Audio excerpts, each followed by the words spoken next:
ఇక కళ్ళజోడు అవసరం లేదు. స్మార్ట్ విజన్ ఐ హాస్పిటల్లో ఎలాంటి ఐ సర్జరీకైనా 50% డిస్కౌంట్. ఆగస్టు 11 నుండి 19 వరకు మాత్రమే. నమస్తే వ్యూయర్స్. డైట్ పాటించడం చూసాం. డైట్‌తో పాటు ఎక్సర్సైజ్ చేస్తున్న వాళ్ళని చూసాం. అండ్ పోస్ట్ కోవిడ్ తర్వాత చాలామంది డైట్ చేంజ్ చేశారు. దానికి తగ్గట్టు ఎక్సర్సైజ్ కూడా స్టార్ట్ చేశారు. వెయిట్ కూడా లాస్ అవుతున్నారు. So, okay. All happies. ఇదంతా పక్కన పెడితే పాపం ఒక కేటగరీ ఆఫ్ పీపుల్ ఉన్నారు. ఒక సెక్షన్ పీపుల్ ఉన్నారు. వాళ్ళ గురించి ఎవరు పట్టించుకోవట్లేదని బాధపడుతున్నారు. డైట్ చేంజ్ చేశానండి. ఎక్సర్సైజు చేస్తున్నాను. కానీ నా వెయిట్ తగ్గట్లేదు అని. పాపం ఎంతమంది దగ్గర చూపిస్తున్నా వాళ్ళకి ఆ క్వెషన్ మార్క్ ఉండిపోతుంది. అంటే ఏంటి ఒక ఏజ్ తర్వాత వెయిట్ తగ్గలేమా? ఇవన్నీ మాట్లాడదాం. ఇవాళ మనతో ఉన్నారు సమతా తుల్లా గారు. MD in internal medicine and longevity expert. నమస్తే అండి. నమస్తే అండి. So, as I said in my introduction పాపం వాళ్ళనెవరు పట్టించుకోవట్లేదు. వాళ్ళ ఆవేదన ఎవరికీ అర్థం కావట్లేదు. అన్నీ చేస్తున్నానండి. నా పక్కావిడ నేను చేసిన రోజులే డైట్ చేసి 5-6 కేజీస్ తగ్గితే, నేను గ్రామ్స్‌లో కూడా తగ్గలేకపోతున్నాను. మీరు యాక్చువల్లీ రేజ్ చేసిన క్వెషన్ చాలా రిలవెంట్ ఇది. అంటే అందరూ similar kind of nutritional plan ఏమన్నా ఫాలో అయ్యి, same amount of exercise follow అయినప్పుడు ఒక గ్రూప్‌లో అందరం ఒకటేలాగా వెయిట్ లాస్ అవుతామా అనేది చూస్తే అందరికీ అది డిఫరెంట్. హ్మ్. ఒకళ్ళకి పనిచేసిన డైట్ ఇంకొకళ్ళకి పనిచేయదు. ఒకరికి పనిచేసిన ఎక్సర్సైజ్ డ్యూరేషన్ ఇంకొకళ్ళకి పనిచేయదు. డిఫరెంట్ టైప్స్ ఆఫ్ ఎక్సర్సైజ్‌కి డిఫరెంట్‌గా రెస్పాండ్ అవుతాం కదా! So, there are other factors. అయితే ఇంకేవో ఫ్యాక్టర్స్ ఉన్నాయి. ఉట్టి డైట్, ఎక్సర్సైజ్ కాకుండా. అవేంటి? Third thing is non exercise activity thermogenesis. Hmm. అంటే ఎక్సర్సైజ్ చెయ్యని టైంలో, అంటే మిగతా టైంలో మనం పడుకోకుండా ఉన్నప్పుడు ఆ టైంలో మనం ఏం చేస్తున్నాం? ఇప్పుడు ఫర్ ఎగ్జాంపుల్ మనకి ఇట్లా కూర్చొని చేసుకునే జాబ్స్ ఉన్నాయనుకోండి. మార్నింగ్ ఎక్సర్సైజ్ చేసిన తర్వాత రిమైనింగ్ టైం అంతా కూర్చొనే ఉంటాం కదా! There is no calorie output. Calorie burn తర్వాత ఏం లేదు ఇంకా మార్నింగ్ చేసిన వర్కౌట్ తర్వాత. That is one factor. Maybe పక్కావిడ రెస్ట్ ఆఫ్ ద టైమ్ అంతా యాక్టివ్‌గానే ఉన్నట్టున్నారు. సో, దాన్నే ఓకే. మనం రెలెవెంట్‌గా స్టెప్ కౌంట్ ద్వారా చెప్తాం. రిమైనింగ్ టైమ్ కూర్చున్నప్పుడు ఆబ్వియస్లీ మనం నడవం కాబట్టి ఆ టైంలో స్టెప్ కౌంట్ ఉండదు. హ్మ్. కాబట్టి minimum amount of steps at least 8500 steps per day achieve చేయాలి అంటే దానికి ఇండైరెక్ట్‌గా ఏంటి? ఎక్సర్సైజ్ చేయని టైంలో యాక్టివ్‌గా ఉండాలి. ఎక్కువసేపు కూర్చొని ఉండకూడదు అనేది. లేదు నేను నాది నాది డెస్క్ జాబ్. నాకు దీనికి ఒక సొల్యూషన్ చెప్పండి అంటాం. సో, అట్‌లీస్ట్ 1 అవర్‌లో ఫ్యూ స్టెప్స్ అయినా నడవాలి. హ్మ్. 1 అవర్‌లో 250 స్టెప్స్ అయినా నడవాలి. Something like that. Active minutes అనేది పెట్టుకోవాలి. 60 మినిట్స్‌లో ఫ్యూ మినిట్స్ అయినా యాక్టివ్‌గా ఉండాలి. 2, 3 అవర్స్ టుగెదర్ అలాగే కూర్చొని ఉంటాము అంటే so, that is one thing which is affecting. కానీ ఇప్పుడు దాకా చెప్పారు గదా! హ్మ్. రోజులో ఒక 30 మినిట్స్ వాక్ చేస్తే సరిపోతది. బ్రిస్క్ వాక్ అయినా సరిపోతది. అంటే ఇవన్నీ మిత్తా? ఇవన్నీ వర్కౌట్ అవ్వవా? ఎక్సర్సైజ్ డిఫరెంట్ ఫార్మ్స్ కదా! హ్మ్. ఇవాళ డైలీ సెడెంటరీగా అసలు ఎక్సర్సైజ్ చేయని వ్యక్తికి నువ్వు ఇవాళ సడెన్‌గా 1 అవర్ ఆఫ్ ఎక్సర్సైజ్ చేసి, అది చేసి, ఇది చేసి అంటే బాడీ నెక్స్ట్ డే టైర్డ్ అయిపోయి పడుకుంటాడు. Next day he can't do it. బిగినర్స్‌కి to start somewhere what is the basic thing? Yeah! Cycling గాని, స్విమ్మింగ్ గాని, యోగా గాని, వాకింగ్ గాని. Minimum 30 minutes per day at least 5 days a week. Hmm. ఇది కూడా చేస్తున్నాం. అలవాటయిపోయింది. రికవరీ బావుంది. నెక్స్ట్ డే పెయిన్స్ లేవు. లేస్తున్నాను. What next? లేదు 35+ ఉన్నాము, 40+ ఉన్నాము. Add strength training also. ఎందుకంటే ఇది చాలా సార్లు చెప్పాను గూడా. మనం 40 ఇయర్స్ తర్వాత every year we lose at least 1% of muscle mass. Yeah! ఆ మసిల్ తగ్గుతూ ఉన్నప్పుడు ఏజ్ రిలేటెడ్ మసిల్ లాస్ వచ్చినప్పుడు ఆల్ ఏజ్ రిలేటెడ్ డిసీజెస్ వచ్చేస్తాయి.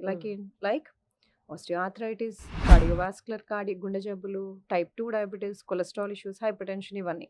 So, one way of preventing or delaying it is preserve muscle mass. ఎలా preserve చేస్తావు? Resistance training గాని, strength training గాని చేస్తూ. అది at least 3 days a week add చేసుకోవాలి. This is one thing. ఇంతకుముందు ఎందుకు మనం ఎక్సర్సైజ్ చేసినా, డైట్ చేసినా వేరే కారణాలు ఏంటి అని డిస్కస్ చేస్తున్నాం కదా! One is non exercise activity thermogenesis. హ్మ్. అది కాకుండా స్లీప్‌ని అడ్రెస్ చేస్తున్నామా లేదా? హ్మ్. మార్నింగ్ అంతా ఎక్సర్సైజ్ చేస్తున్నావు, న్యూట్రిషన్ కరెక్ట్ ఫాలో చేస్తున్నావు. రాత్రి పడుకుంటేనే కదా బాడీ రిపేర్ అయ్యేది. ఆ టైంలోనే కదా రిపేర్ జరుగుతది. మనకు స్లీప్‌లో 4 సైకిల్స్ ఉంటాయి. హ్మ్. Light sleep, deep sleep, REM sleep, NREM sleep అని. హ్మ్. ఫస్ట్ మనం ఆర్‌ఈఎం స్లీప్‌లోకెళ్తాం. హ్మ్. అది చాలా కొంచెం లైట్‌గా ఉంటది ఆ స్లీప్. అదొక 2, 3 అవర్స్ అయిన తర్వాత మనం NREM sleep, non rapid eye movement స్లీప్‌లోకెళ్తాం. That is the deep sleep. Okay. ఆ టైంలో all human growth hormone release అవ్వడము, రిపేర్ జరగడము, మసిల్ మార్నింగ్ చేసిన మసిల్‌లో ప్రోటీన్ సింథసైజ్ అవ్వడము, హ్మ్. రెస్టోర్ అవ్వడము ఆ టైంలో జరుగుతది. హ్మ్. అంటే డీప్ స్లీప్ ఈస్ ఇంపార్టెంట్. అయితే అందరము అవి going through the deep sleep లేదు. ఇప్పుడు చాలా మందికి నేను స్లీప్ అసెస్ చేయడానికి డిఫరెంట్ టెస్ట్ చేస్తాము, లేదా వేరియబుల్స్ యూస్ చేస్తాం.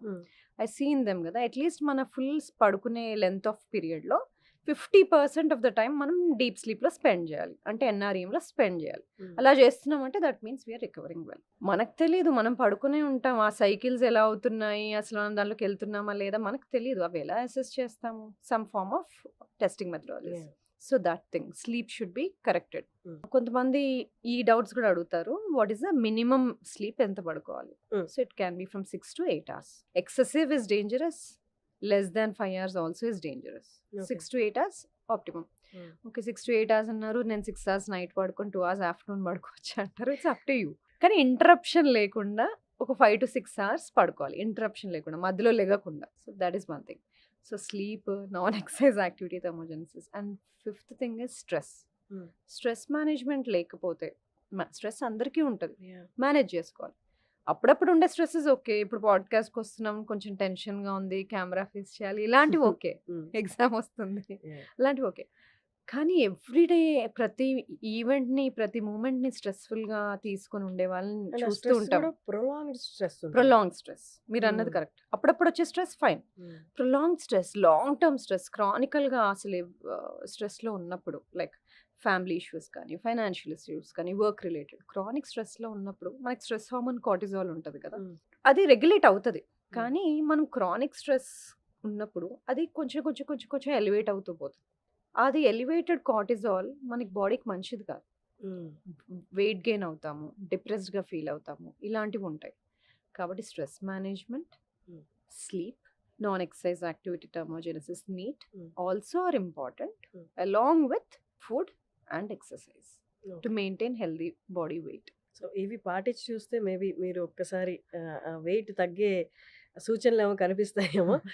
అండ్ ఇంకొకటి ఇందాక అడుగుదాం అనుకున్నాను మీరు చెప్తున్నప్పుడు, వర్కౌట్ తర్వాత ఐ వాస్ టోల్డ్, అంటే నా యోగా టీచర్ చెప్పారు, ఫ్యూ అంటే జిమ్ మాస్టర్స్ కూడా చెప్పారు, ఇమీడియట్లీ ఆఫ్టర్ ఎక్సర్సైజ్ ఒక 15 to 20 minutes ఆర్ 15 minutes ఒక న్యాప్ తీసుకుంటే వెయిట్ లాస్ కానీ, లేకపోతే నువ్వు ఎందుకైతే వర్కౌట్ చేసావో మజిల్ బిల్డ్ కాదంటే అది ఎక్కువ హెల్ప్ అవుతుంది, ఇంకా ఫాస్ట్ అవుతుంది అని. How far this is true? స్లీప్తో మసిల్ రికవరీ అవుతుంది అన్నది డెఫినెట్లీ ట్రూ.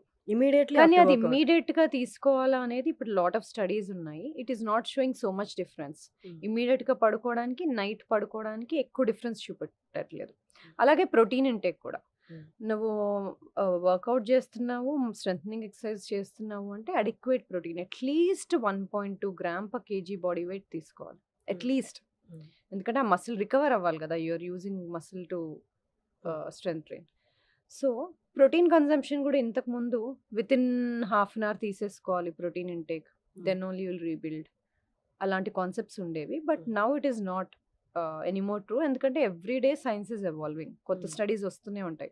సో ఇప్పుడు లేటెస్ట్ స్టడీస్ ప్రకారం ప్రోటీన్ వితిన్ 1 hourలో తీసుకోవాలని లేదు, within 24 hours of your exercise you should be consuming the protein that is needed, ఇంతకుముందు మనం చెప్పినట్టుగా. అలాగే నాప్ కూడా, if you're covering it in the night time, well fine.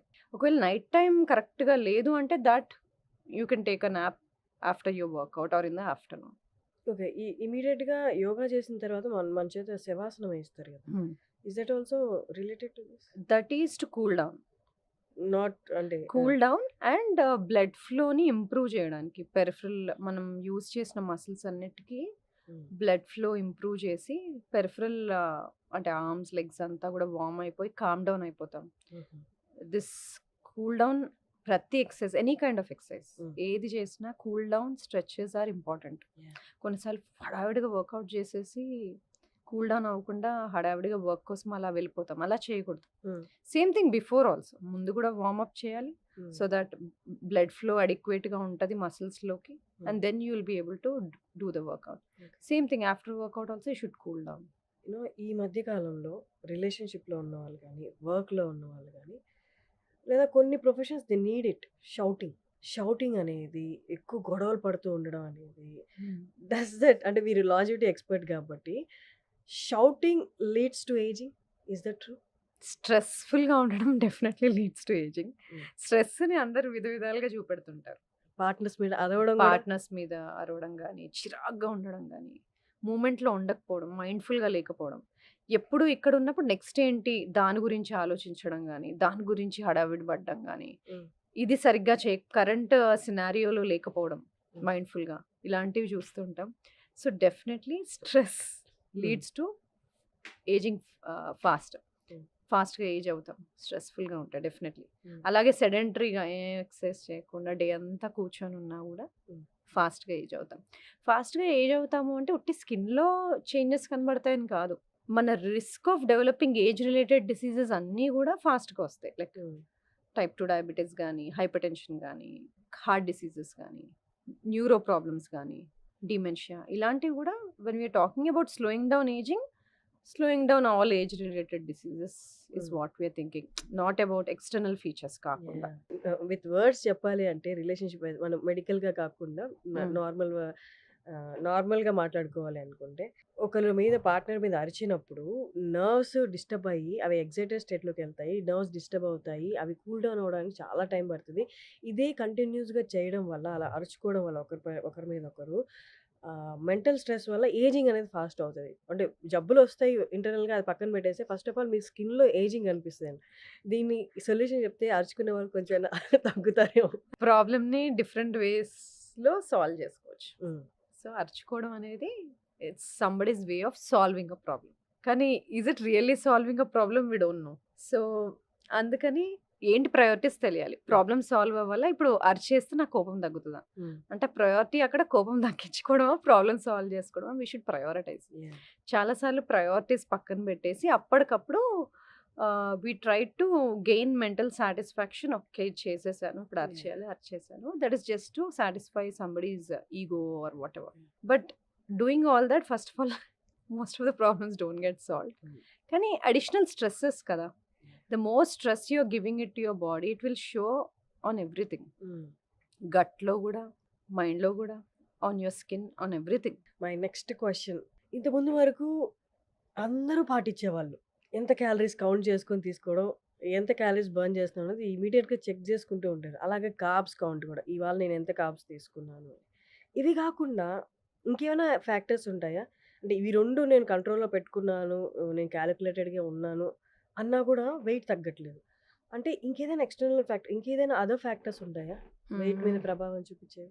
డెఫినెట్‌గా. ఇంతకుముందు క్యాలరీస్ ఇన్, క్యాలరీస్ ఔట్ అని ఉండేది గదా! అంటే మన బాడీకి కావాల్సిన ఎనర్జీ మనం ఎంతైతే ఖర్చు పెడతామో, ఖర్చు పెట్టే దానికన్నా కొంచెం తక్కువ తిని ఎక్సర్సైజ్ చేస్తే వెయిట్ లాస్ అవుతాము అనేది కాన్సెప్ట్.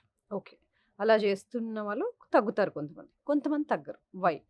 సో, దీంట్లో కొన్ని సినారియోస్ ఉంటాయి. సో, ఇంతకుముందు చెప్పినట్టుగా స్లీప్‌ని ఆహ్, అడ్రెస్ చేయాలి. సెకండ్ థింగ్ కొంతమందికి న్యూట్రిషన్ డెఫిషియన్సీస్ ఉంటాయి. హ్మ్. అవి కరెక్ట్ చేయాలి. ఫర్ ఎగ్జాంపుల్ ఐరన్ డెఫిషియన్సీ, బి12 డెఫిషియన్సీ, డి డెఫిషియన్సీ అంటే డైరెక్ట్‌గా ఈ డెఫిషియన్సీస్ వల్ల వెయిట్ గెయిన్ అవుతదని చెప్పట్లేదు. హ్మ్. ఈ డెఫిషియన్సీస్ వలన చాలా వరకు మెటబాలిజంలో ఇష్యూస్ ఉంటాయి కాబట్టి వాళ్ళు వెయిట్ తగ్గలేకపోతారు కాబట్టి న్యూట్రిషన్ డెఫిషియన్సీస్ కరెక్ట్ చేయాలి. ఇంకొంతమందిలో స్లీప్ ఎందుకు కరెక్ట్ చేయాలి అన్నానంటే వెన్ క్రానికల్‌గా కొంతమందికి స్లీప్ షెడ్యూల్స్, స్లీప్ సైకిలే ఉండదసలు. ఇవాళ 9 అయితే రేపు 12, ఎల్లుండి 2:00 మళ్ళీ మర్నాడు 10 పీఎం అలా డిఫరెంట్ డిఫరెంట్ టైమ్ స్కెడ్యూల్స్‌లో పడుకునేవాళ్ళు. హ్మ్. క్రానికల్‌గా స్లీప్ డెఫిసిట్‌లో తక్కువ స్లీప్‌లో ఉండే వాళ్ళకి జరిగే కొన్ని హార్మోనల్ చేంజెస్ గురించి చెప్తాను.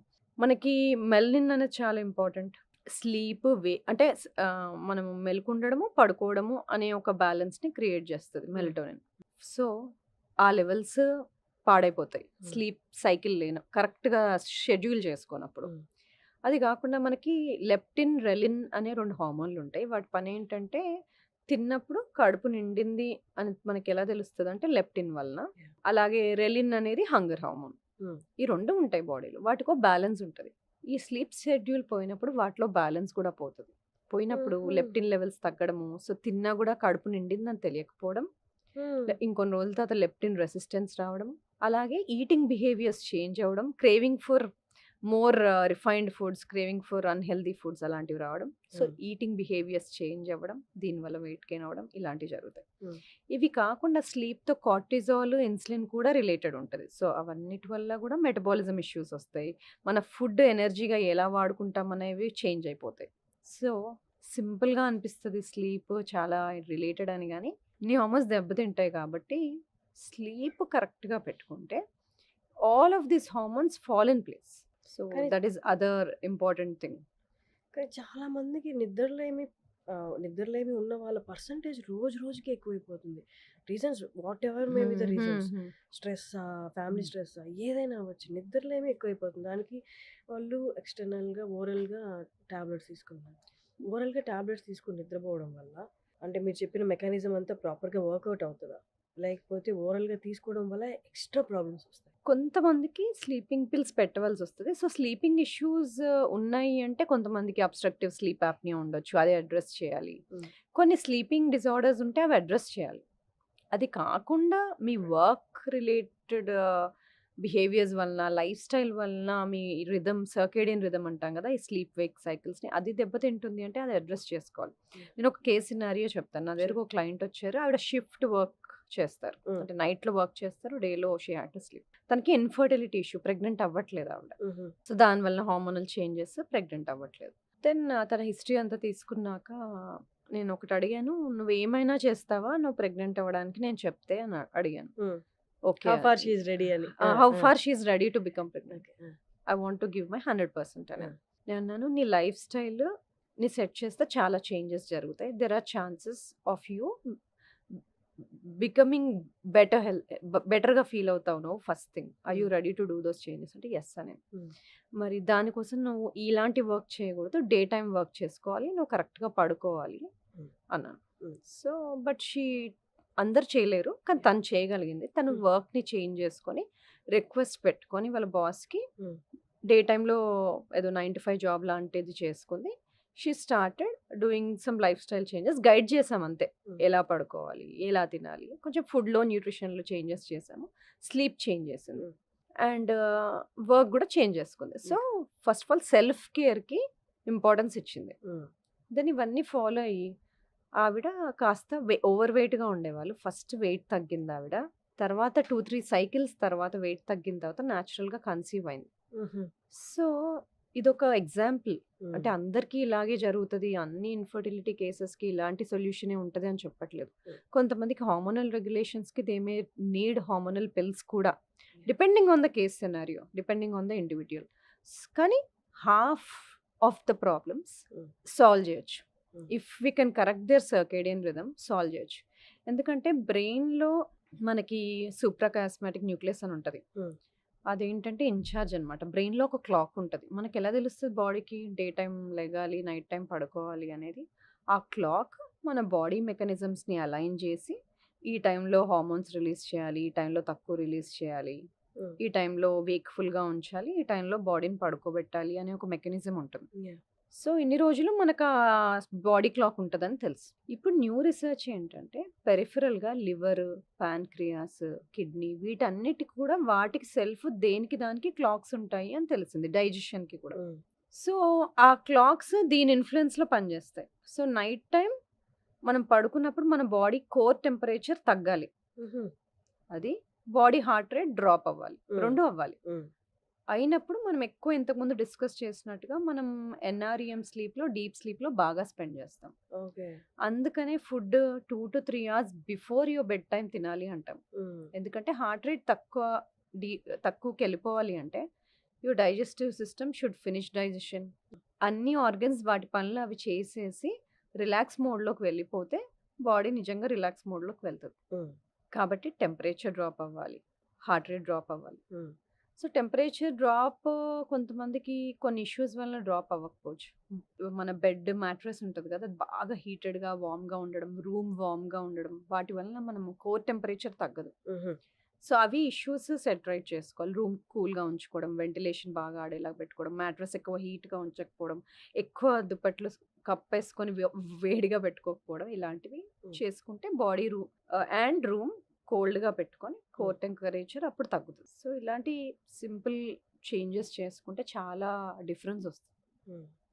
సో మనం ఎక్స్టర్నల్గా ఏమేమి జాగ్రత్తలు తీసుకోవాలో వెయిట్ లాస్ గురించి మాట్లాడుకుందాం. మెయిన్ ఫ్యాక్టర్ ఇప్పుడు గట్ హెల్త్. అర్థం కాని వాళ్ళకి ఏంటంటే మన పొట్టలో ఉన్న బ్యాక్టీరియా మెయింటైనింగ్, అంతేనా? అలా అయినా చెప్పొచ్చు. సో గట్ హెల్త్ అనేది ఎలా directly affecting skin and weight loss?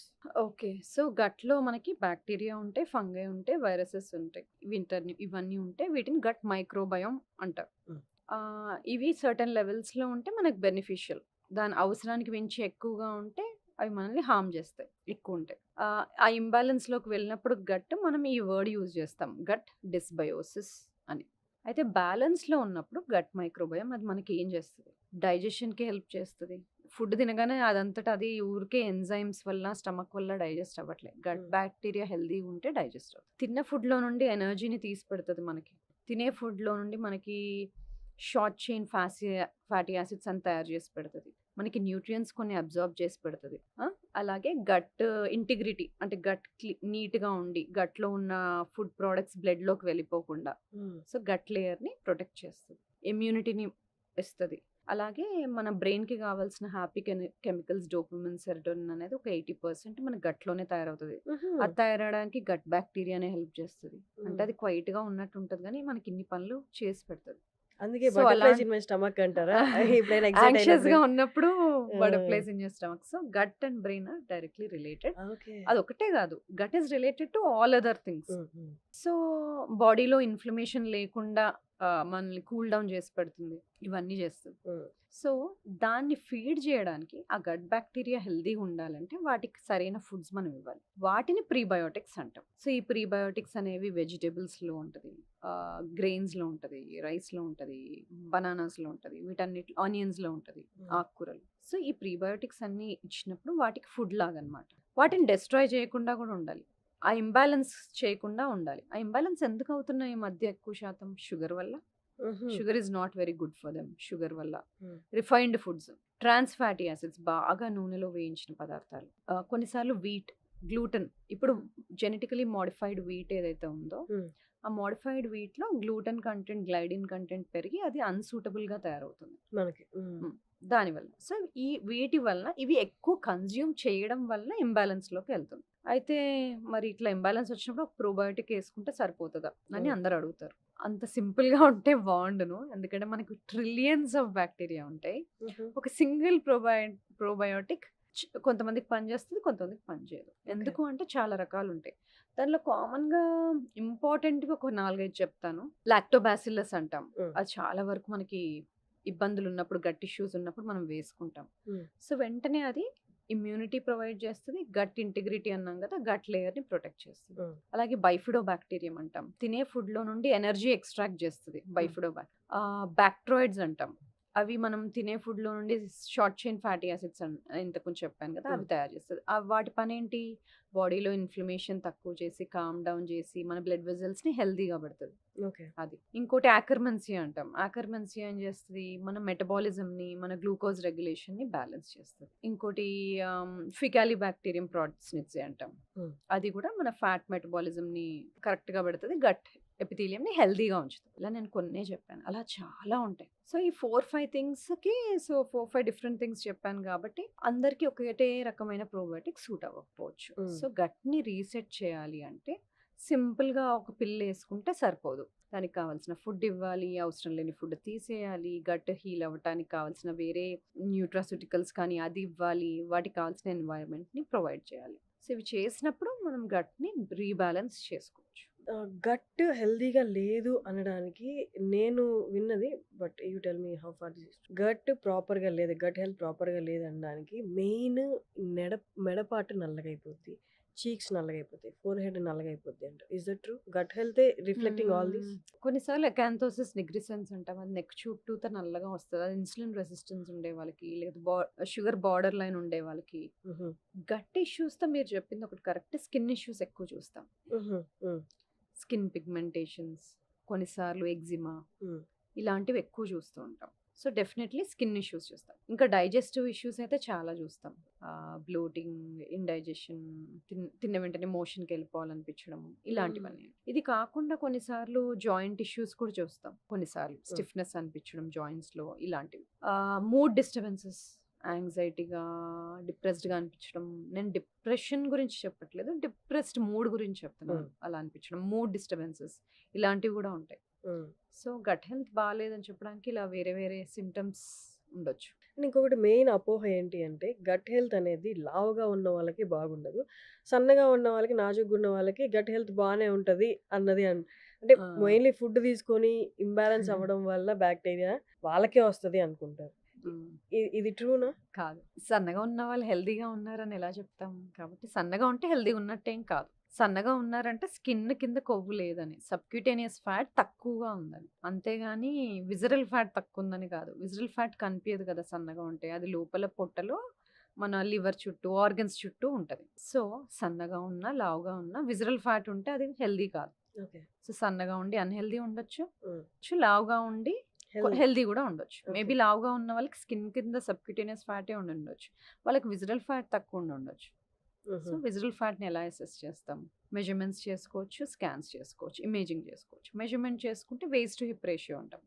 నడుము భాగం, తొంటి భాగం మెజర్ చేసినప్పుడు మెన్‌లో అయితే లెస్ దాన్ 0.9, విమెన్‌లో అయితే లెస్ దాన్ 0.85 ఉంది. అంటే ఇండైరెక్ట్‌గా చెప్పడం సుమారు. లేదు పక్కాగా తెలియాలి అంటే మనకు డెక్సా స్కాన్ ఇలాంటివి చేసినప్పుడు ఫ్యాట్ మాస్ ఎంతుంది బాడీలో, విజరల్ ఫ్యాట్ ఎంతుంది, మజిల్ మాస్ ఎంతుంది తెలుస్తది. సన్నగా ఉన్నాను గదా అని చెప్పి ఫ్యాట్ కంటెంట్ ఎక్కువ తినేసి నేను లావ్ అవ్వాలి అనుకోవాల్సిన అవసరం లేదు. లేదు. వాళ్ళకి గ్యారంటీ లేదు, వీళ్ళకి గ్యారంటీ లేదు. ఇప్పుడు టాక్సిన్స్ అని వింటుంటాం. టాక్సిన్స్ వల్ల మన హెల్త్ పాడవుతుందా? వెయిట్ గెయిన్ అవుతామా? ఎన్వైరన్మెంటల్ టాక్సిన్స్ తోటి. ఎన్వైరన్మెంటల్ టాక్సిన్స్ ఫస్ట్ బాడీలోకి ఎలా వస్తాయి? హ్మ్. ఒకటి మనం పీల్చే గాలి ద్వారా రావచ్చు. లేదంటే మనం తీసుకునే ఫుడ్, వాటర్ కంటామినేట్ అయితే రావచ్చు. లేదంటే మనం తీసుకునే వెజిటబుల్స్‌లో సాయిల్ కంటామినేట్ అయినా రావచ్చు. లేకపోతే మనం స్కిన్‌కి, తలకి, జుట్టుకి పెట్టుకునే వాటి Dye. వల్ల ఒంట్లోకి రావచ్చు. ఓకే. సో, వీటిలో కొన్ని నేమ్స్ చెప్తాను చాలా ఉంటాయి. సల్ఫేట్, పారాబెన్స్, సల్ఫేట్ అంటే చాలా వరకు థాలేట్, షాంపూల్లో ఉంటుంది కదా! అది థాలేట్. అందుకే ఈ మధ్య కొన్ని షాంపూస్‌లో this is sulphate sulphate free free అని. Shampoo, this plastic is paraben free hmm. అని ఎందుకు చూస్తాము? అంటే ఆ టాక్సిక్ కంటెంట్ మా ప్రోడక్ట్‌లో తక్కువుంది అని చెప్పడం. సో, ఇలాంటివి అసలు ఎందుకు టాక్సిక్ బాడీలోకెళ్ళి ఏం చేస్తాయి? అంటే హార్మోనల్ బ్యాలెన్స్‌ని ఎఫెక్ట్ చేస్తాయి. కొన్నేమో ఎండోక్రైన్ డిస్టర్బింగ్ కెమికల్స్ అంటాము. అవి హార్మోన్ లాగా పనిచేసి బాడీలో హార్మోన్స్‌ని రెగ్యులేషన్‌కి డిస్టర్బ్ చేస్తాయి. హుహు. కొన్నిసార్లు హార్మోన్స్ కూర్చునే రిసెప్టర్స్ పైన ఈ ప్రొడక్ట్స్ ఎళ్లి కూర్చుంటాయి. ఓహ్ గాడ్! సో, హార్మోన్స్‌ని పని చేయకుండా ఆపడము. లేకపోతే బట్ హౌ హార్మోన్స్ ఇదంతా లాగా ఎక్స్‌టర్నల్‌గా బిల్డప్ కదా! చేయడం. షాంపూ అనేది ఎక్స్‌టర్నల్‌గా అప్లై అబ్జార్బ్ చేస్తాం. అవుతది కదా స్కిన్‌లో నుండి. When you are okay. Applying on the skin products, makeup products. హుహు. అందుకని కుదిరినంత వరకు organic vegetables, organic foods, makeup, cosmetics ఆర్గానిక్‌గా ఉండడము. ఈ పారాబెన్ ఫ్రీ, సల్ఫేట్ ఫ్రీ, అలాగే ట్రైక్లోసాన్ అంటాము. ఇలాంటివి లేకుండా ప్రొడక్ట్స్ యూజ్ చేసుకోవడం బెటర్. బట్ ఇంతకు ముందు రోజుల్లో ఇవన్నీ ఉండేవి కాదు కదా! హ్మ్. ఇప్పుడు the amount of toxic products మన చుట్టూ పెరిగిపోయాయి. చాలా మంది అనుకునేదేంటంటే షాంపూ జస్ట్ ఎంత ఒక 2 మినిట్స్ నా తల మీద ఉంటది. నీళ్ళు పోసుకుంటాను ఎళ్ళిపోతది. ఆ సల్ఫేట్ నన్నే ఎఫెక్ట్ చేస్తది అనుకుంటారు కదా! So, it's no absorbs. It will disturb hormones ఇవన్నీ కూడా. అండ్ అది ఎలా వెయిట్ గెయిన్‌కి దారి తీస్తది? సో, ఒక ఎగ్జాంపుల్ చెప్తాను. ఇప్పుడు పారాబెన్స్ గానీ, థాలెట్స్ గానీ ఇవి ఉంటాయి కదా! ఇవి హార్మోన్ రిసెప్టార్స్ పైన గానీ యాక్ట్ చేయడం గానీ, లేకపోతే రెగ్యులర్ హార్మోన్స్ లాగా కనిపించడం గానీ, అలా చేసి రెగ్యులర్‌గా మన హార్మోన్స్ పనిచేయడం అనేది బ్యాలెన్స్ పోతది. హుహు. అది పోవడం వల్ల మనకి హార్మోన్స్ మెటబోలైజ్ అవుతాయి. అంటే బాడీలో నుండి ఎలిమినేట్ అవ్వడానికి వాటికొక వే ఉంటది. హ్మ్. లివర్ నుండి ఎలిమినేట్ అవ్వడం గానీ, డీటాక్సిఫై అవ్వడం గానీ అలా జరుగుతది. సో, ఈ టాక్సిన్స్ ఏం చేస్తాయి? ఆ మెటబాలిజంని ఎఫెక్ట్ చేస్తాయి. హ్మ్. సో, అవి ఆ హార్మోన్స్ మెటబోలైజ్ అవ్వకపోవడము, అన్నెసెసరీగా వేరే ఫార్మ్‌లో ఉండడము. సో, ఈస్ట్రోజన్‌లో E1, E2, E3 అని 3 రకాలుంటాయి. E3 least dangerous. హ్మ్. 3 ఒక బ్యాలెన్స్‌లో ఉంటాయి. E2 చాలా ఎక్సెస్ అయిపోతే మనకి కొన్ని ప్రాబ్లమ్స్ వస్తాయి. అన్నెసెసరీ ప్లేసెస్‌లో ఎక్కువ ఫ్యాట్ డిపాజిట్ అవ్వడము, కొవ్వు డిపాజిట్ అవ్వడము, లేదా బ్రెస్ట్‌లో సిస్టులు రావడము, హ్మ్. ఇలాంటివి. సో, ఈ మెటబాలిజం దెబ్బతింటుంది కదా! ఈ టాక్సిన్స్ వలన. సో, దానివల్ల నార్మల్ హార్మోన్ లెవెల్స్ ఎఫెక్ట్ అవుతాయి. హ్మ్. నార్మల్‌గా హార్మోన్స్ ఎలిమినేట్ అయ్యే విధంగా ఎలిమినేట్ అవ్వవు. అన్నెసెసరీగా ఎక్కువ అక్యుములేట్ అయిపోతాయి. సో, ఈ ప్రాబ్లమ్స్ అన్నీ ఫేస్ చేస్తాం. హుహు. సో, అందుకనే వీటికి పేరు ఎండోక్రైన్ డిస్రప్టింగ్ కెమికల్స్ అని వచ్చింది. ఎండోక్రైన్ అంటే హార్మోన్స్ తయారు చేసే గ్లాండ్స్. సో, ఎండోక్రైన్ డిస్రప్టింగ్ కెమికల్స్‌గా వీటికి పేరొచ్చింది అందుకని. ఓకే. ఫైనల్లీ మనం అంటే elephant in the room address చేయాలన్నమాట. ఎవ్వరికీ లేదు హార్మోనల్ ఇంబాలెన్స్, పీసీఓఎస్, పీసీఓడి. అసలు దీనికి సొల్యూషన్ గూడా లేదు. అందరూ దాన్ని ఇంకా యాక్సెప్ట్ చేసేసారేమో లైఫ్‌లో విమెన్ అందరూ. అసలు ఎలా అంటే వాళ్ళు ఎలా దాన్ని ఐడెంటిఫై చేయొచ్చు? లేకపోతే ముందే ఏమన్నా కనుక్కోవచ్చా? హార్మోనల్ ఇంబాలెన్స్ వస్తుంది అని? సో పీసీఓఎస్ అని తెలియాలి అంటే ఎస్పెషల్లీ ఇప్పుడు పీసీఓఎస్ గురించి అడిగారు కాబట్టి ఓవరీస్లలో సిస్ట్లు ఉండాలి. అవి హ్మ్. స్కాన్ ద్వారా తెలుస్తుంది. బ్లడ్ టెస్ట్ చేసినప్పుడు టెస్టోస్టెరాన్ హార్మోన్ ఎక్కువగా ఉండడం అదొకటి. ఇంకోటి బాడీలో ఇన్సులిన్ రెసిస్టెన్స్ ఉండడం. అంటే మనం తిన్న ఫుడ్ ఎనర్జీగా సరిగ్గా కన్వర్ట్ అవ్వకపోవడం, బ్లడ్‌లో గ్లూకోజ్ లెవెల్స్ కొంచెం ఇన్సులిన్ లెవెల్స్ ఎలివేట్ అవ్వడం ఇలాంటివి. సో ఈ 3 థింగ్స్ ఉన్నప్పుడు పాలిసిస్టిక్ ఓవేరియన్ సిండ్రోమ్ అంటాం. హ్మ్. ఇది కొంచెం ఎక్కువ చూస్తాం. మోస్ట్ ఆఫ్ ద టైమ్ చాలా మందికి లైఫ్ స్టైల్ చేంజెస్ చేసినప్పుడు చాలా మందికి తగ్గిపోతాయి. హుహు. రివర్స్ అవుతాయి. హుహు. ఇంతకుముందు మనం మాట్లాడిన చేంజెస్. కానీ కొంతమందికి మటుకు హార్మోన్ రిప్లేస్మెంట్ థెరపీస్ ఇవ్వాల్సొస్తది. ఏంటి అంటే what is it actually? Polycystic ovarian syndrome ఉన్నప్పుడు ఓవులేషన్ అనేది అంటే మనకి 10-14 డేస్ మధ్యలో ఓవం రిలీజ్ అవ్వాలి గదా! హ్మ్. ఆ ఓవం అనేది సరిగ్గా రిలీజ్ అవ్వకపోవడము, పీరియడ్స్ రెగ్యులర్‌గా రాకపోవడము, దానివల్ల ప్రెగ్నెన్సీ అవ్వకపోవడం ఇవి హ్మ్. జరుగుతాయి. హ్మ్. సో, ఓవం టైంకి రిలీజ్ అవ్వాలి అంటే హార్మోన్స్ కరెక్ట్‌గా పనిజేయాలి. సో, హ్మ్. వీళ్ళకి ఆ ఓవం రిలీజ్ అవ్వని వాళ్ళకి హ్మ్. ప్రెగ్నెన్సీ ప్లాన్ చేస్తున్న వాళ్ళకి కొంతమందికి ట్రీట్మెంట్ అవసరం పడతది. హుహు. ప్రతిసారి ఓన్లీ లైఫ్ స్టైల్ చేంజెసే చేసుకుంటాను. నేను డాక్టర్ దగ్గరికి వెళ్ళను అని అనడానికి లేదు. హ్మ్. హ్మ్. సో, పీసీఓఎస్ సస్పెక్ట్ చేస్తుంటే మీకు ఇలాంటి సింప్టమ్స్ ఉంటే లైక్ రెగ్యులర్‌గా సైకిల్స్ రావట్లేదు. లేదు ప్రెగ్నెన్సీ ట్రై చేస్తున్నారు గానీ అవ్వట్లేదు. ఇలాంటివి ఏవైనా ఉన్నప్పుడు మీ గైనకాలజిస్ట్‌ని, ఎండోక్రైనాలజిస్ట్‌ని హ్మ్. కలవడం చాలా ఇంపార్టెంట్. మొత్తం లైఫ్ స్టైల్ చేంజెస్‌తోనే అన్ని ప్రాబ్లమ్స్‌కి సొల్యూషన్ వస్తదని ఉండదు. 50% of the time situation improve అవుతది. యాహ్! కానీ అడిషనల్ కొంచెం పర్సెంటేజ్ ఏదైతే హెల్ప్ కావాలో, ఎక్స్‌టర్నల్‌గా థెరపీస్ తీసుకోవాలో అవి తీసుకోవాల్సొస్తది. న్యూట్రిజెనోమిక్స్ అంటే ఏంటి? ఈ రోల్ ఏంటి విమెన్ హెల్త్‌లో? న్యూట్రిజెనోమిక్స్ అంటే మన డీఎన్ఏ అనలైజ్ చేసినప్పుడు అది మన ఫుడ్ ఎలా ఇన్‌ఫ్లుయెన్స్ చేస్తుంది? మన బాడీలో ఎంజైమ్స్ సఫిషియెంట్‌గా ఉన్నాయా లేదా? మనకు పర్టిక్యులర్ న్యూట్రియంట్ డెఫిషియన్సీస్‌కి మనం ఏమైనా ఎక్కువ రిస్క్‌లో ఉన్నామా? హుహు. ఎక్కువ డిసీజ్ రిస్క్ ఏమైనా ఉందా? ఎటువంటి మెడిసిన్స్ ఎక్కువగా పనిచేస్తాయి? ఇవన్నీ తెలుస్తాయన్నమాట. ఫర్ ఎగ్జాంపుల్ కొంతమందికి కొన్ని ఎంజైమ్స్ కరెక్ట్ అడిక్వేట్ లెవెల్స్‌లో ప్రొడ్యూస్ అవ్వవు. హ్మ్. Because of the gene modification వల్ల. హుహు. ఎస్ఎన్‌పి అనే వర్డ్ ఒకటి యూజ్ చేస్తాం. న్యూక్లియోటైడ్ పాలిమార్ఫిజం అని. Single nucleotide polymorphism. అంటే జీన్స్‌లో కొన్ని తరహా మార్పులు జరిగినప్పుడు ఎంజైమ్ ఉండాల్సినంత లెవెల్‌లో లేకపోవడం, ఇన్‌సఫిషియెంట్ లెవెల్స్‌లో ఉండడము, డిక్రీజ్ లెవెల్స్‌లో ఉండడం ద్వారా కొన్ని న్యూట్రియంట్స్ కరెక్ట్‌గా ప్రొడ్యూస్ అవ్వవు. కొన్ని న్యూట్రియంట్స్ లెవెల్స్ కరెక్ట్‌గా ఉండవు. సో, హ్మ్. అలాంటి వాటికి కొంచెం న్యూట్రిషన్ ఫుడ్ ద్వారా గానీ, సప్లిమెంట్ ద్వారా గానీ వాళ్ళకి స్పెషల్‌గా ఎక్కువ కాలం ఇవ్వాల్సుంటది. ఓకే. సో, ఇలాంటి ఒక డిఫరెన్స్ జెనెటిక్‌గా తెలుసుకోవడం మనం న్యూట్రిజెనోమిక్స్ అంటాం. అంటే okay. Effect of jeans on food and okay. Effect of food on jeans. So, ఇది విమెన్‌లోనే గాదు, మెన్‌లో గూడా ఈక్వల్లీ ఇంపార్టెంట్. హుహు. సో, ఇప్పుడు కొంతమందికి చూస్తే బయోటిన్ ప్రొడ్యూస్ అయ్యే ఎంజైమ్స్ కొంతమందికి తక్కువగా ఉంటాయి. సో, వాళ్ళకి బయోటిన్ ఎక్కువగా ఉండే ఫుడ్స్ హ్మ్. లేకపోతే కొన్నిసార్లు సప్లిమెంట్స్ ఇవ్వాల్సుంటది. హుహు. So, this is one example. హ్మ్. సో, అలాగా న్యూట్రియంట్స్ మన బాడీలో తక్కువగా ఉంటున్నాయి అంటే వాటికి జెనెటిక్ కాజ్ ఏమైనా ఉందా? హ్మ్. జెనెటికల్లీ డీఎన్ఏలో చేంజెస్ ఏమైనా ఉండి అవి కరెక్ట్ తరహాలో యాక్టివేట్ అవ్వట్లేదా? ప్రొడ్యూస్ అవ్వట్లేదా? అనేది తెలిసినప్పుడు మనం వాళ్ళకి గైడెడ్ న్యూట్రిషన్ ఇవ్వగలుగుతాం. హ్మ్. దీన్ని న్యూట్రిజెనోమిక్స్ అంటాం. ఈ మధ్య రీసెంట్‌గా చాలామంది సెలబ్రిటీస్ దీన్ని ఆప్ట్ చేసుకోవడం చూసాను. మీరు చెప్పండి హౌ ఫార్ అంటే ఇది అందరికి సూటబుల్ కాదని. డైరెక్ట్ న్యూట్రి సప్లిమెంట్సా? లేకపోతే వైటమిన్ సప్లిమెంట్స్ డైరెక్ట్ ఆహ్, అదే సెలైన్ లాగా ఐవీలో ఎక్కిచ్చేసి ఎక్కిచ్చేసుకోవడం. ఆ! అది అందరికి సూటబుల్లా? Is that safe? IV nutrition ఇస్తున్నప్పుడు వాళ్ళకి డెఫిషియన్సీస్ ఏమైనా ఉన్నాయా? అవి తెలుసుకోవడం ఇంపార్టెంట్. ఇంకోటి ఏంటి? What is the goal? హ్మ్. ఎందుకు తీసుకుంటున్నారు? To improve certain things. So, goal ఏంటి? న్యూట్రిషన్ మీకు ఇంబాలెన్స్డ్‌గా ఉందా? హ్మ్. Are you are unable to get that to oral vitamins. కొన్నిసార్లు డెఫిషియన్సీస్ ఉన్నప్పుడు ఓరల్ వైటమిన్స్ సూటబుల్‌గా లేదు, గట్ హెల్త్ సరిగ్గా లేదు, అబ్జార్ప్షన్ సరిగ్గా లేదు, లేకపోతే చాలా డెఫిషియెంట్‌గా ఉంది, ఇమ్మీడియేట్‌గా కరెక్ట్ అయిపోవాలి, చాలా టైం దీని మీద వేస్ట్ చేసుకోవడానికి లేదు. ఇలాంటి డిఫరెంట్ ఫ్యాక్టర్స్ మీద ఓకే. ఐవీ న్యూట్రిషన్ ఇవ్వాల్సి ఉంటది. ఐవీ న్యూట్రిషన్‌లో చాలా న్యూట్రియంట్స్ ఉంటాయి, మినరల్స్ ఉంటాయి.